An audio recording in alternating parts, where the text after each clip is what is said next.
Everything you think is separate isn't. From the day we're born, we're taught to believe in division between mind and body, self and world, you and me. But what if that separation is just a useful illusion?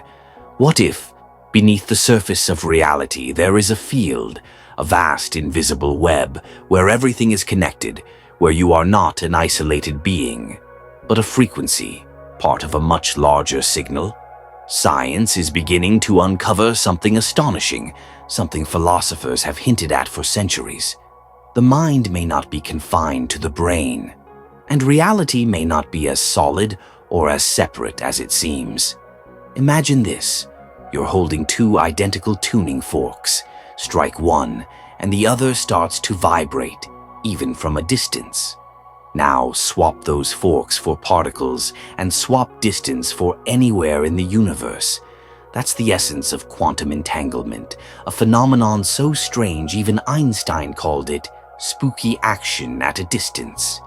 Two particles become connected, and no matter how far apart they are, the state of one instantly influences the other. This isn't science fiction. It's science, and it's been proven. But here's the part most people don't know. It might not just apply to particles, it might apply to you. If everything is made of the same fundamental building blocks, quarks, energy, space-time, then why would your mind, your consciousness, your very self be excluded? Could it be that your thoughts are entangled with reality itself? Could it be that what you feel, what you believe, and what you expect are subtly shaping the world around you, not just psychologically, but physically? Modern science is beginning to echo what ancient wisdom has whispered all along. The observer is not separate from the observed. Back in 1801, a simple experiment changed everything. The double-slit experiment showed that light behaves like a wave until it's measured. Then it acts like a particle. But here's the kicker. The act of observation, your awareness, changes the outcome.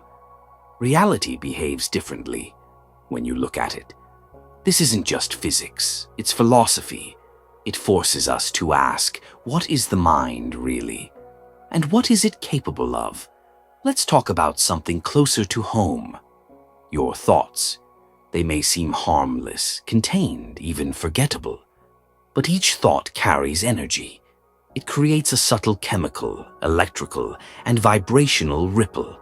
Now, multiply that by the thousands of thoughts you have each day. What kind of signal are you sending into the field around you? According to researchers at institutions like the Heart Math Institute, your heart generates a powerful electromagnetic field, one that can extend several feet beyond your body. This field is responsive to your emotional state, your beliefs, and your intentions. You're not just thinking about the world, you're broadcasting to it. The subconscious mind plays a huge role in this. Think of it as the silent software running in the background, constantly receiving, interpreting, and transmitting energy. It doesn't speak in words, it speaks in patterns, in repetition, in emotion. If you've been conditioned to believe that life is a struggle or that you're not enough, those beliefs continue operating under the surface, sending out a signal that the universe echoes back. Not because of magic, but because your internal reality shapes your external one. This is why so many people feel stuck. They change their actions, but not their frequency.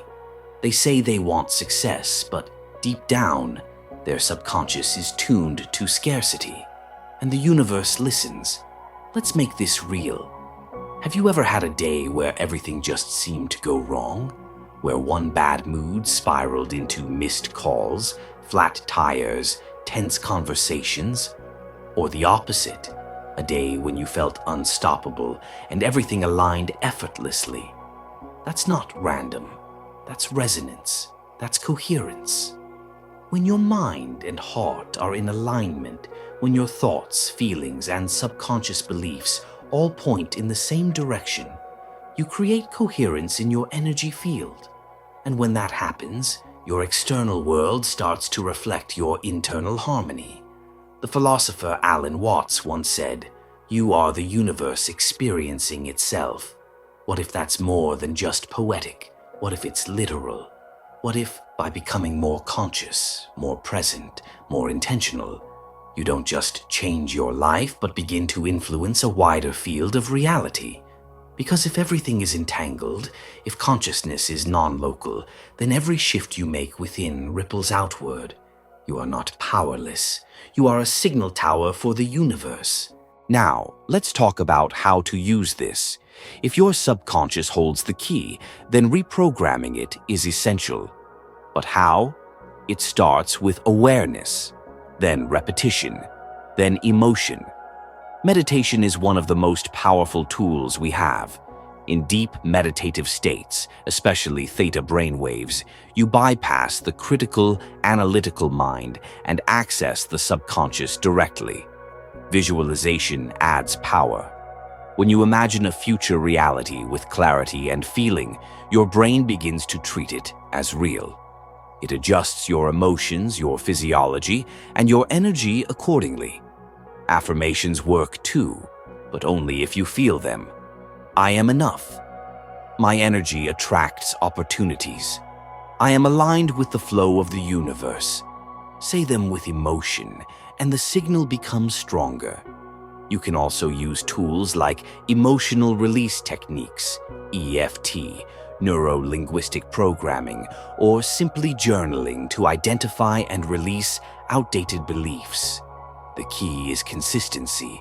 Your mind has been conditioned for decades. Reprogramming it takes time, but it works. Because when your subconscious begins to vibrate at a new frequency, your life responds. This isn't about controlling the universe. It's about becoming coherent with it. It's about realizing that you're not a passenger in life. You're a co-creator.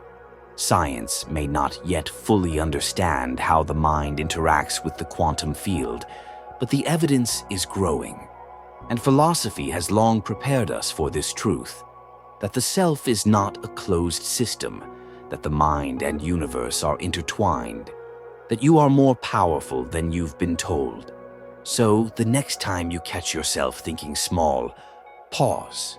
Remember that your thoughts are not isolated echoes bouncing around your skull.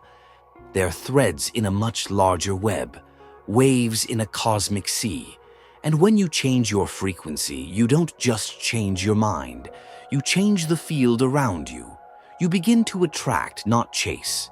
To align, not force. To awaken, not escape. This is the hidden power of consciousness, not in bending spoons or predicting the future, but in remembering that you are not separate from the world you live in. You are the world, and the world is in you. The universe is listening. The question is, what are you broadcasting?